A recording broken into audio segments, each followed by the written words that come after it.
All right. Welcome, everyone. Welcome to our series, a lecture series, Designing with Criticality and Love, where we invite new and established voices to share their stories, knowledge, and ideas with the community. This spring, we're inviting artists and designers to share with us how they approach their practice from a place of criticality and love. We are Type Electives, an online design school trying to shape the future of type, co-founded by Lin Yoon and Juan Villanueva, which is me. We try to offer courses that go beyond traditional type design education. And generally, these are live online classes that are focused on letter forms, including type design, lettering, and creative technology. And we are really proud that our faculty is made up of people who approach the practice from a place of respect, responsibility, criticality, and love, which is the name of the series. So at the same time, we're also excited to work with students that have similar interests in exploring the features that are founded in those principles. A couple of items that I want to highlight. We have a couple of upcoming events in person in New York City. So if you're in the tri-state area and you want to come over, these are free events. So the first one is a death metal lettering workshop happening next Friday. The event is currently sold out, but we have a waiting list. So by all means, please sign up. And we're looking for one more volunteer to help us out at the front desk. So if you want to get a ticket, a guaranteed ticket, and you want to help us out, please come over. It's going to be a very special event. We are really thrilled about just exploring death metal lettering with like-minded people. The event happening the week after that is on a Wednesday. We're partnering with Wix Playground to put together a really special event. It's an evening of very thoughtful conversations and panel and presentations with three amazing people. I'm going to go to the next slide so you can see the names. Beatrice Lozano, Kelly Anderson, and Trey Seals. Trey is coming directly from Washington to join us for that special night. And there will also be a special student show from the AR class that just wrapped up this week. So again, please come over, and we're also looking for volunteers for this event to help us set up the event and also to help us do some of the documentation for the AR exhibit. So again, if you have students, if you yourself want to come over, the event is free. We have plenty of capacity, but also we would appreciate the support if you have it. So with that, I want to pass the mic to Lynn to introduce our speaker for today. Awesome. I am super duper excited for Hen Ramirez today. And it's my honor to introduce him. He is a typeface designer, graphic designer, calligrapher, and sign painter from Guadalajara, Mexico. His strong interest and passion for brushes and letter forms developed since a young age as he was taught mastery of sign painting in his father's workshop. It later led him to graduate from type media at the Royal Academy of Art in The Hague, as well as completing both Type by Cooper extended program in San Francisco and condensed in New York. He teaches calligraphy, sign painting, and type design, and leads La Trasica Festival. You'll notice that Hen's wearing the t-shirt. An amazing festival. Everyone should go, and maybe we'll meet you at the next one, which is in Guadalajara, of course. With strong roots in an organic approach to letter forms, his work focuses on embracing both the analog and digital dimensions of design. And of course, I mean, Hen's just so talented. He also loves adding a dash of code in there to spice things up too. And I really do think, like, when you think of people who are just so talented in all these mediums and styles, and just, you know, basically a person who can do everything, Hen is probably the first person that I think of, and super duper talented. So it is our complete honor to be hosting Hen here today. And with that, I will pass off the mic to you. Thank you. A really nice presentation. I'm a bit nervous, sorry. Let me share screen. Yeah, okay. Share. Okay, so the name of the presentation is called Wet Paint, Pintura Fresca. Means that something is almost done, but it's not completely ready. So probably that is my current status in life. So let's continue. Before starting, I took this from internet. probably is not, I'm quite misrepresenting in some way this graphic, but it talks about, it's similar to the process of how my life has developed, right? In some way. Probably you feel also familiar with this graphic. So when you are starting to learn something, you immediately gain confidence, and also your enthusiasm makes you feel way too confident, right? So for a long time in my career, I was in the Mount Stupid, right? So, but after that, my life and my career, or the career as a graphic designer, type designer, has been a bit more rough, I would say. And I would like to share something of that with you. Of course, you will see some letters, you will see some colors, but also you will see part of my history. This is, I would say, a more precise representation of my path into this field, the field of type design or letter design in general, including calligraphy and lettering. So as you see, has been quite fun, right? I like to represent myself with this yellow dot. This yellow dot has a long story.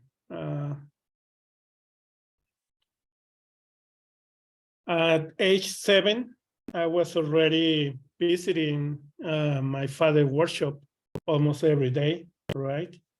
I have shown this before. Probably you already know what is the story with this dot. So I really wanted to help him to make letters, right? To make these signs that he was making in the daily basis. This big, he used to work in these big billboards. Back then, billboards were also hand painted. But I really wanted to help, and he was reluctant to that fact, right? I was too small. I was going to mess on the piece, the sign. He didn't want to spend more time or money allowing me to help him in that young age. But I really was I was persistent and insistent. Please, Father, please help me. Let me help you. And he eventually told me, please do it, but don't go out of the outline, right? And I tried to follow his instructions, but eventually I got out of the circle, right? I got out of the outline. And probably wasn't really visible, but I was really scared about him, about his judgment, that I tried to fix it. And as you probably are guessing, at 7 years old, he trying to fix something didn't go well, right? So I tried to fix it and fix it, and eventually this yellow circle became a big blob. Eventually, my father took over, and he fixed, making 2 big circles in every side of the sentence in the sign. This was my first experience with the brushes. Also, my first experience with frustration, with pain, but also with the gratitude of being useful, right? Eventually, I got into the business. By the age of 12, I was already doing some signs, like basic signs. And this was my only reference that in some way felt odd, because we had this book, but we weren't following, right?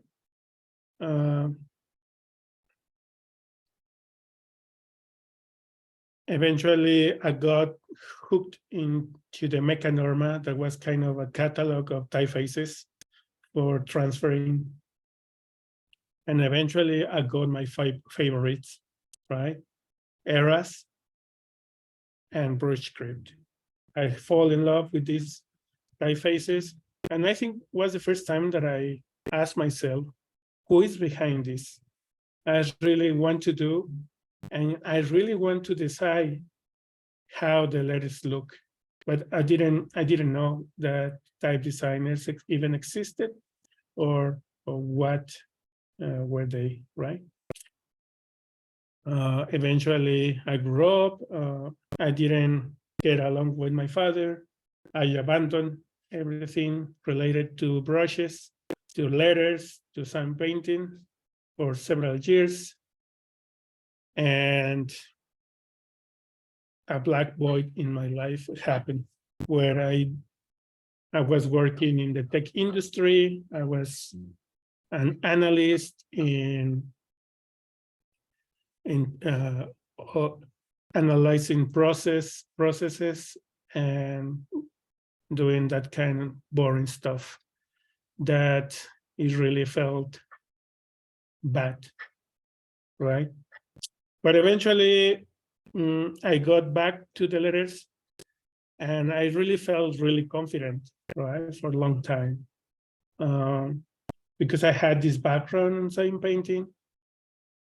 And then I decided just to follow what I was feeling. I abandoned my work as an analyst, and I eventually abandoned all that life of in the tech industry. And I decided to just follow my feeling, right? Was a really difficult decision. I was already kind of settled in some way. And that took me back to my father in some way.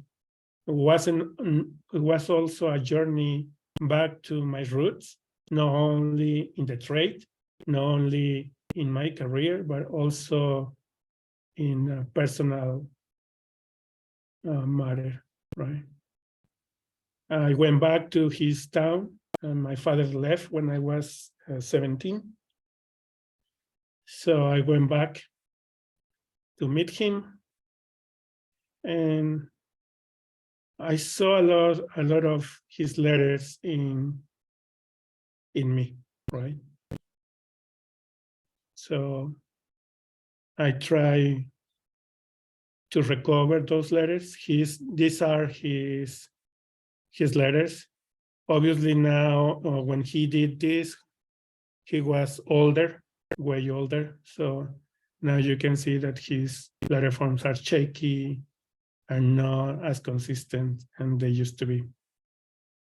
But in a way, I felt that I was missing something. I was really missing something very hard. And then I decided to really, really embrace the trade, to embrace this career as a letter designer. And oh gosh, the fun started. The rough times began. But also the exploration, the fun, trying to practice, to master a lot of stuff, a lot of styles, to learn as much as possible. Eventually, I come up with Roman capitals, and they took me deep into this,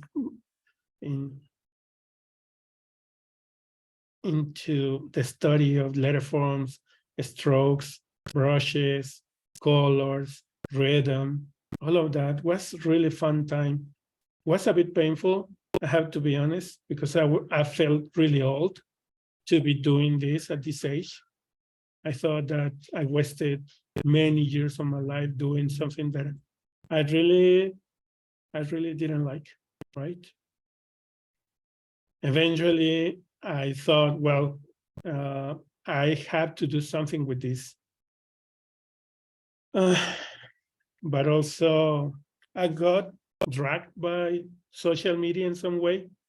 I don't know if some of you have gone through the same, like the thirst of likes and to be relevant in social media in some way dragged me into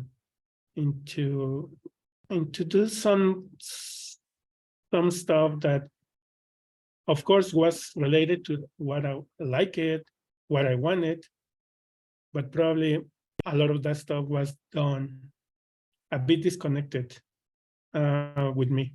So it reminded me that those dark ages in my life. Like I was doing something without actually being connected with myself. But eventually I got to study, as Salim said, into Ty Cooper. And that was a nice boost in my confidence. But it didn't last, right? Learning was hard, especially learning type design was really hard. Because I really had to be critical of myself, to realize that the things that I was doing not always was right. But at the same time, I didn't care much. I just kept going without actually knowing where was the final destination. Eventually, I make it to New York, and again, was a nice boost to the morale. I felt confident. I felt that I knew what I was doing, but the reality is that I was just guessing. Probably my manual skills helped me, but the way of thinking wasn't fitting my process, right? My way of thinking. And then at this moment, I realized that I had to change my approach. I had to change a lot of stuff that I was doing, the way of how I was doing stuff. I went back to the tools, trying to not be perfect. I don't know if that makes sense. Like before, I was trying to copy models. I was trying to follow models.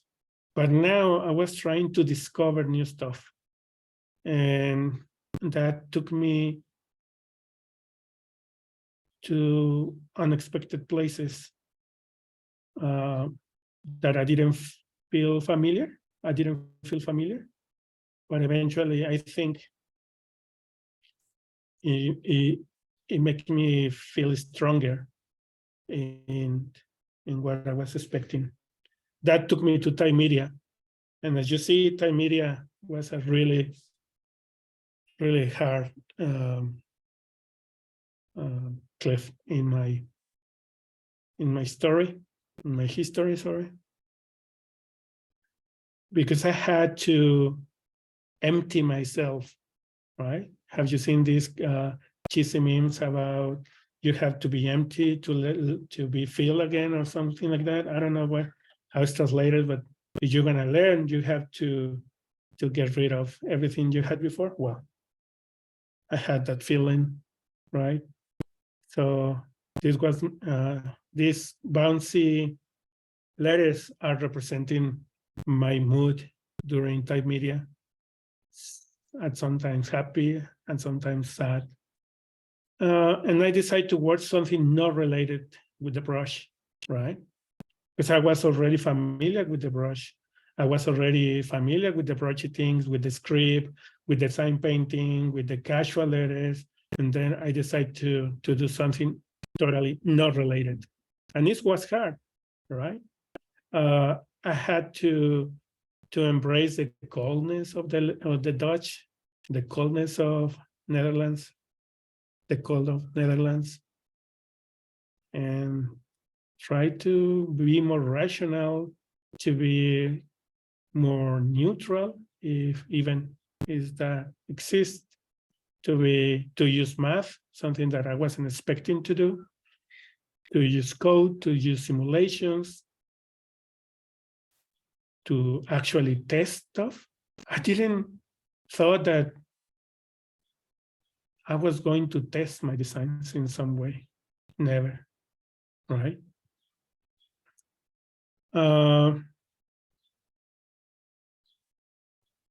Eventually, let me just finish with this. I think I put too much slides, but you can see I really was excited about this project because I was out of my comfort zone. I was trying to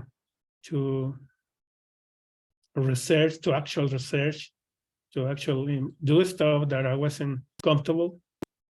And also that took a toll in my mental health. But despite of that, I think was really fun. And after that, I felt good. It felt good that I survived, probably. But I think the main change in my life was something that allowed me to get out from that deep hole. This other than my wife, Rinka, was to see my process from a different perspective, right? In some way, my process was quite linear, quite homogeneous, and also quite vertical, right? So I wasn't testing out of my comfort zone. I wasn't testing. I wasn't doing a lot of stuff. And then at the end, I really took this process, a more iterative process, a more cyclical, where in every iteration you sketch, you prototype, you test, you don't commit with any idea. And that was really, really liberating. That I didn't want to carry the burden of my own ideas anymore. So I was freeing myself of about trusting the process, and that really changed. That really changed my life. Well, probably I'm quite redundant, but the thing that in practice that changed was that I'm sketching way more, right? Before I didn't used to sketch. I was quite arrogant, and I was thinking if I have it in my mind, I will get it into the paper, right? I don't have to go to the sketching phase. And something happened when I embraced that process. My letters, my design, my whole career changed into a more analytical, in trying to not only see the exterior of letter forms, but trying to understand the models from a different perspective, right? So I think now that is allowing me to understand this model from a type designer's perspective, but also with the background of a craftsman, right? And I think that is very important, not only to me, but also for sharing with others. I think nowadays, a big part of the craftsmanship knowledge is getting lost. And it's not the first time that happens. It happens with the Romans. The Romans were really good, skilled sign painters, and all that skill was lost until recently, in the 40s, was discovered that these letters were the result of really skilled sign painters. So all this study really make me feel calm and it secure a position in within me, right? Like probably I was at some point I was really worried about the likes in Instagram. At some point I was worried about controlling the community about here in Mexico. At some point I was worried about not being good enough. But at this time I said, well, I have what I have and I will just enjoy it. And allow myself to just dream about letters, to enjoy my dreams, those dreams that probably at some point were nightmares. I just went along with them. That allowed me to look for my own voice. I think that is the most important thing to share, like finding my own voice or being in the process of finding my own voice has been the most gratifying thing since I started. Now I can just go and dance and enjoy being critical,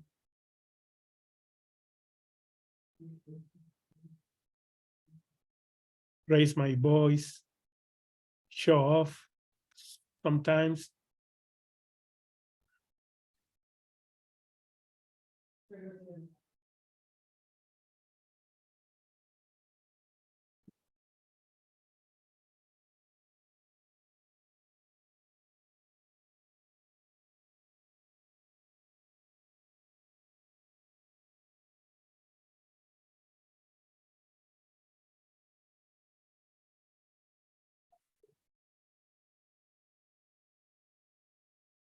And well, I think since I would say 4 years, 5 years ago, steadily I have had a professional growth, but also personal, right? Has been also personal growth and understanding that as anything good in life, it takes time, right? It takes time to mature, takes time to develop, takes time to grow. So something that I can share with you if you are probably in your early steps into this career, be kind with yourself. At some point, I had the need to share, I had the need to talk with others, and it's when Letastica was born, right? Probably the lack of friends or the lack of people that was in some way thinking like me regarding letter forms, regarding design, make me look for them.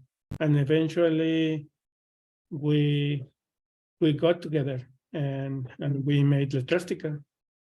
Letastica is just a group of people that like type. We like to do activities. We like to share it, right? We like to connect. Usually connecting communities, not only people.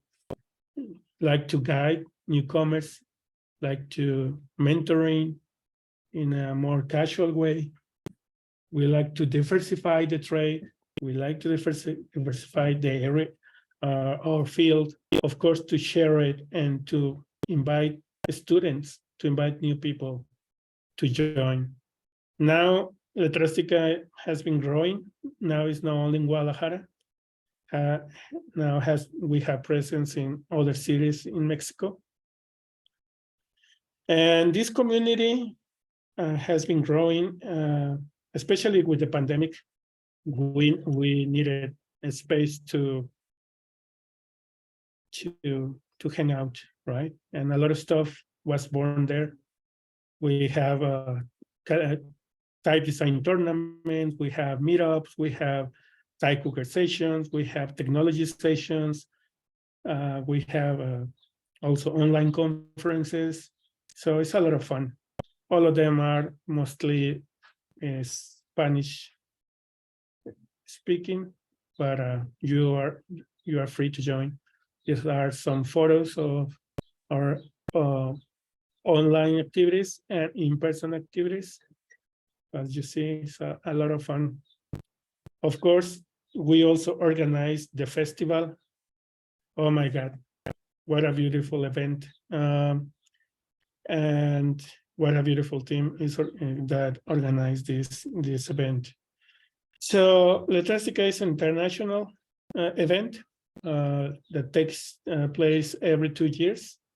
So next year, you are invited to come to Guadalajara. And we have speakers, workshops, exhibitions, and a lot of stuff is happening. So please come. As I was telling you, we like to talk, share, and learn about type, calligraphy, lettering, design, and technology. This is some photos of the festivals.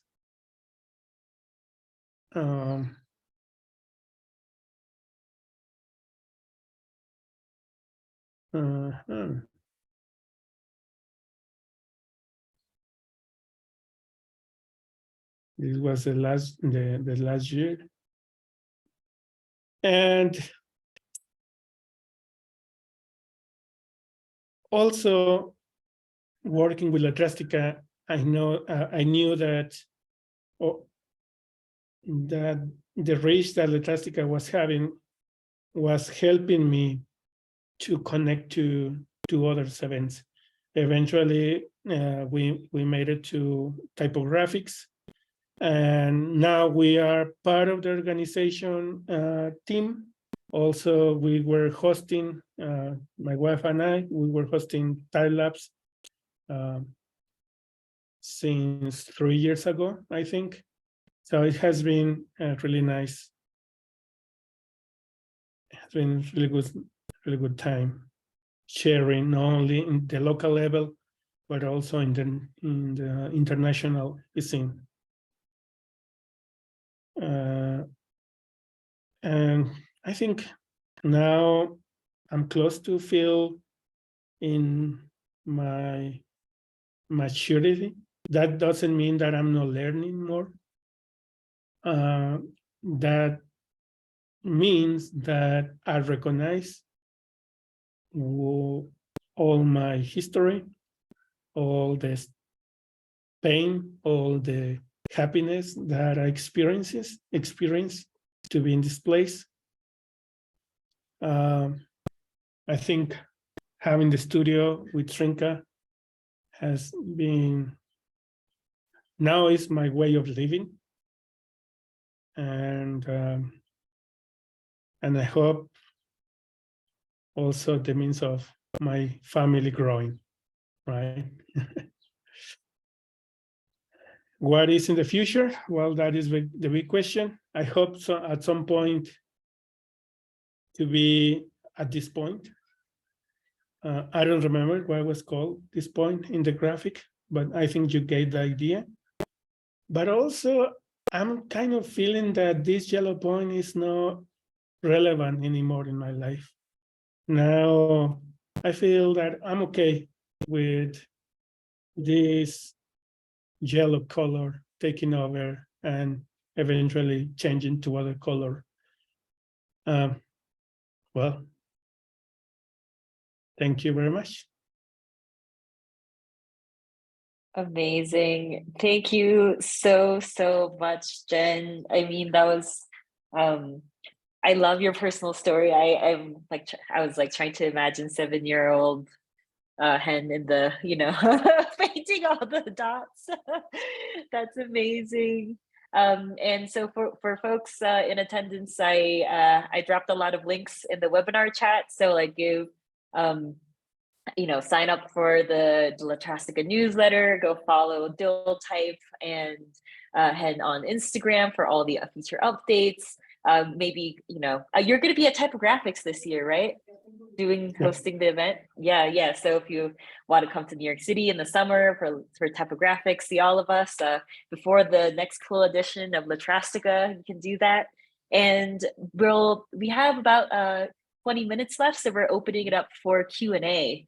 So if you have any questions, please add your questions to the Q&A. If you can't find it, just drop it in the chat. We will ask for you. And we will ask our first question if that sounds good to you, Hen. Sounds good. All right. Raven asks, hi, Jen. Thank you so much for the amazing presentation. Sorry, I keep swapping between Hen and Jen. I'm so used to calling you by both things. My brain, it gets mixed up.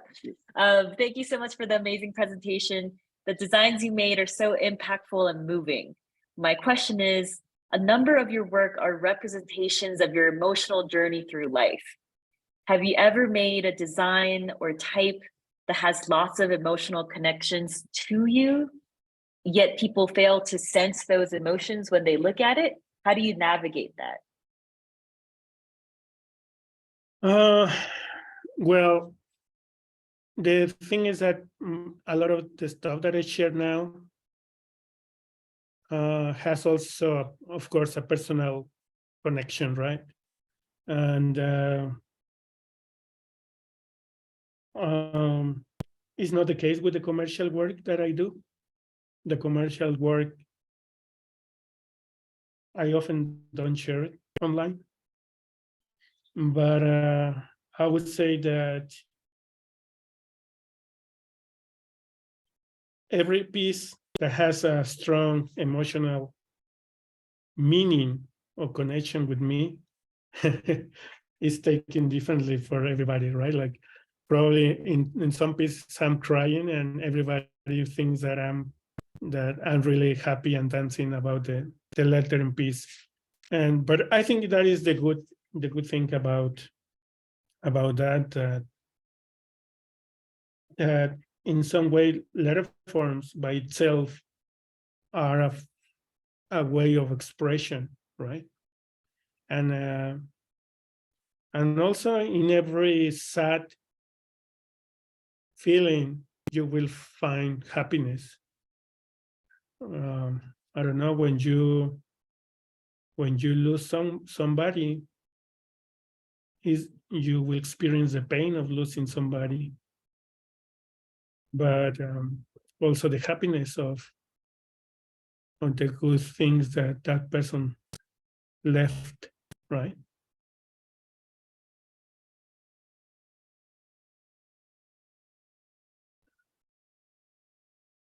Yeah, it's very well said, Jen. I think it really matches the first half of your presentation. I think was very strong and emotional, especially when we see letters all the time, and sometimes we read many things into it. But I love that there is a deep connection between you and letterforms, and I'm sure a lot of people who love letterform are looking for or perhaps have a similar connection. Thank you for sharing that. That was very beautiful. We have another questions over here. This one from another anonymous attendee. They say, I'm going to read it. It says, "Hi, I know that you must get asked this all the time, but do you have any advice for imposter syndrome? I'm from a small city in Mexico, Mexicali, planning to move to a big one in the US soon, and feeling very insecure and afraid to apply for jobs because I didn't get a quote unquote good education and don't have a lot of contacts. No matter how much validation I get from others, I still feel like I'm not up to the standards I have." Sad face emoji. Well, I would say that something that can help you is to find a really nice community. The community works as a support group, but also will help you that you are not alone. You are not alone with the effects of the imposter syndrome. And at the end of the day, a lot of people in the same community probably already experience what you are afraid of, right? I think that was especially the thing that helped me. to find others. Again, when you are in the mound of stupid, coming back to the graphic, you think that you can do everything by yourself, right? That you don't need somebody else. But the reality is that it's easier. It's easier to be in community, and sometimes pride is a bit stupid in that sense. Just go and ask for help. Thank you so much. I really love how real all these questions are and how like real your answers are. And so I'm sure there's a lot of folks like me who are feeling it, you know, deep inside. And I think to continue on this theme, we have a question from Miss Stefania. And the question is, what was the best advice you received from a mentor or anyone during your education journey? Oof. I'm planning to make a lettering series with all the good advice from different people. But I mean, it's hard to respond that one. Stay tuned. I can tell you that the first one that it really broke me was James Edmondson, like pushing me to the extremes, right? Like, hey, Jane, you are good in what you do, but here you are trying to learn something different, right? So please go to the extremes before you decide. So that broke in me. Like I was in this linear process, right? And then going to the extremes for me was, oh my God, really uncharted land. Like, what are you gonna do there, right? Well, nothing happened. I went to the extremes, and everybody was fine. Also, Carl Rohrs told me once, everything you do it feels on purpose. So that also broke me completely. Then Ewan Clayton at some point told me, if you are disconnected, your hand won't obey you. So at the time, I was struggling with this disconnection issue that I was sharing with you. And then it felt really hard, right? I wasn't able to do calligraphy for 3 months after that. So the disconnection was real. And Eric Buckland told me also, like, stop playing student. So that shook me in some way, because after feeling really arrogant, I thought being humble was the way of being right. But when Eric told me that, I knew what he meant, like that we also have to recognize the talent that we have to accept the resources that we have, and just let us be with them, right? And the last was DGR, David Jonathan Ross. I was talking to him like about my process in especially in typeface design, right? Like I was telling him that I was really frustrated that every time that I open my file, I see mistakes, and that I'm getting tired of fixing and not releasing. That I'm tiring of opening the file, and every time I have to change everything. And he just told me, eventually you will be okay. And I think that was the last advice that I got, or the last phrase that really helped me to calm down and just flow with that I have.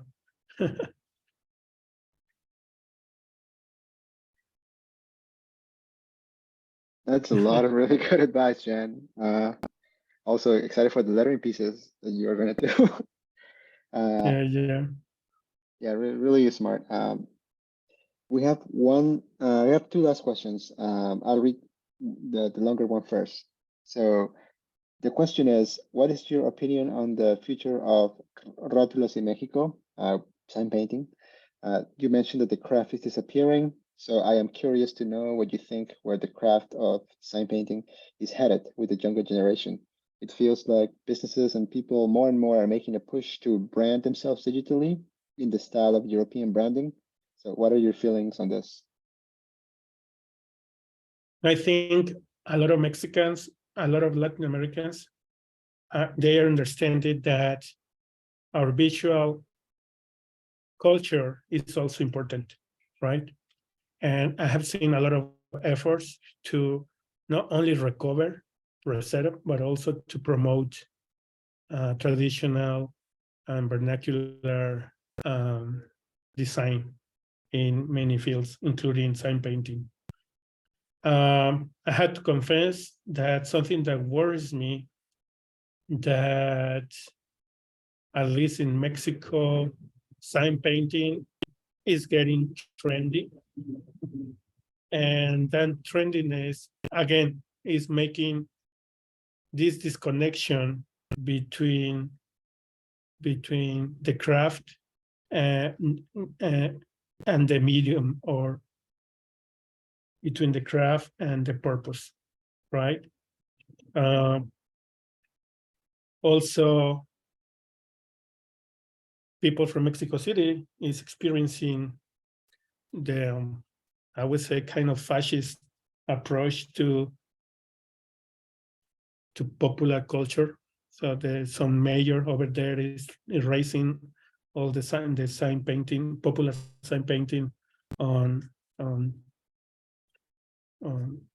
restaurant and popular restaurants and food trucks, etc. So I think I feel that we need a more serious approach to the preservation of sign painting, not only from this Mexican curious approach of this touristic, fancy, trendy approach, but we need a serious preservation efforts. I don't know. Time ago, I felt that was my mission to be the defender of that, but now I feel that I don't know what I have to do in that regard. I know that I have to prepare myself to provide something to my community. I don't know what yet, but I know that some efforts are harming the sign painting trade more than helping it, right? Because it's forcing sign painting in this cheap, casual way of thinking that is also affecting Mexican design, right? Every time that you think about Mexican sign painting, automatically you assume that the letters had to be ugly, right? Because it's part of the fun. If you think about Mexican sign painting, you think about something that is, if it feels not well done, if it feels something casual, ephemeral, funny, right? But we are missing a big part of what sign painting in Mexico is. And I think that other part, we are losing that part. And that is the thing that worries me.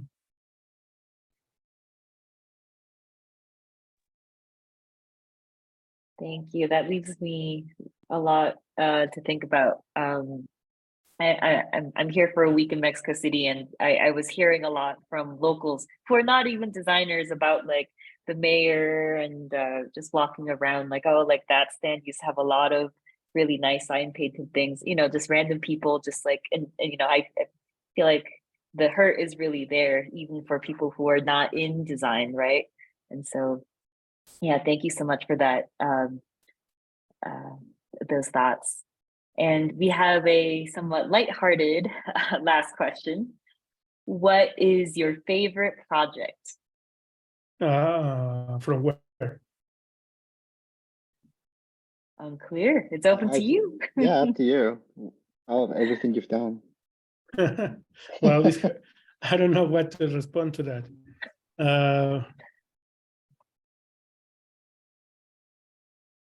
Can I get more clues? What kind of project anonymous attendee?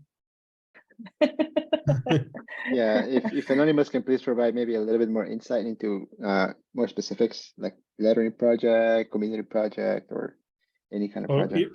Or my, I think he's talking about, or she's talking about my projects. Yeah. Yeah. Well, I think Letrastica as a project has been the most gratifying, right? Because it gave me the opportunity, well, to meet you guys, to meet a lot of people that I really love, and that we have, that we become, it helped to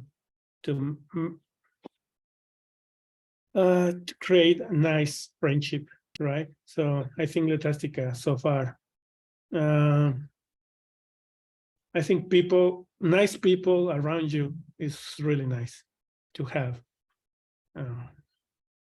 always. I have a question that I want to ask.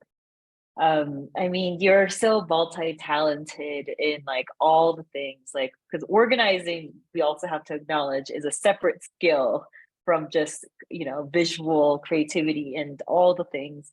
And I'm wondering, like, how do you decide what to pursue? Because you have so many things. Do you try to keep up with everything? Or like sometimes you just pick, you know, you put down one hobby, or, you know, what is your secret to doing all of these things? So much variety. At some point, I wanted to do everything. And I understand that that is not sustainable, right? Now, I like to focus in the important things. So far, of course, I need to live, to make a living. So my commercial work, my family, now my son, those are my priorities, right? But with Letrastica, I understood that the team is really important. So I think now, basically, the team is the one that is holding Letrastica together. So that is also very nice, that people that started as just members in the group, now they are part of the organization. So, I mean, I'm not a control freak anymore. So it's, you're gonna put it in different way. You just have to allow people to do also their stuff.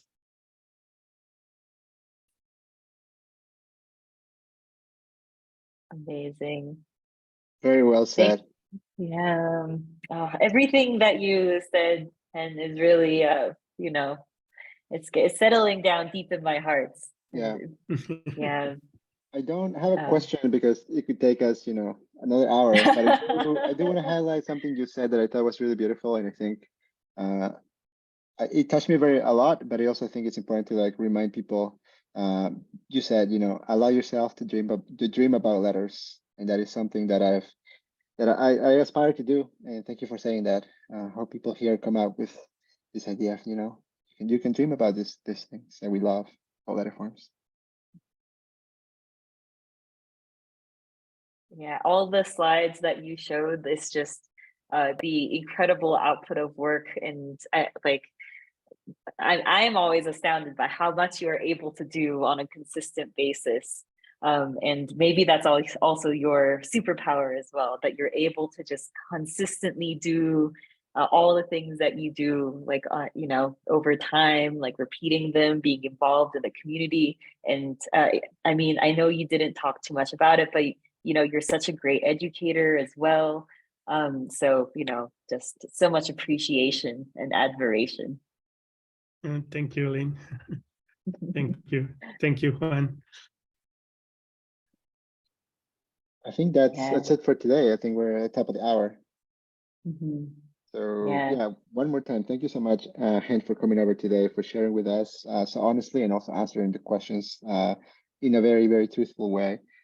Thank you for people that came to our event today, people that may be watching online, and also thank you for those who asked questions. We really appreciate your support and your participation on events like this. This is the last event of the series, the online part. We still have 2 in-person events. So if you're in New York City, please, you can sign up or let us know. And we look forward to meeting all of you at some point, virtually or in person. Thank you so much. Yeah. Thank you so much, everybody. Have a great day. Have a great week. Bye. Bye.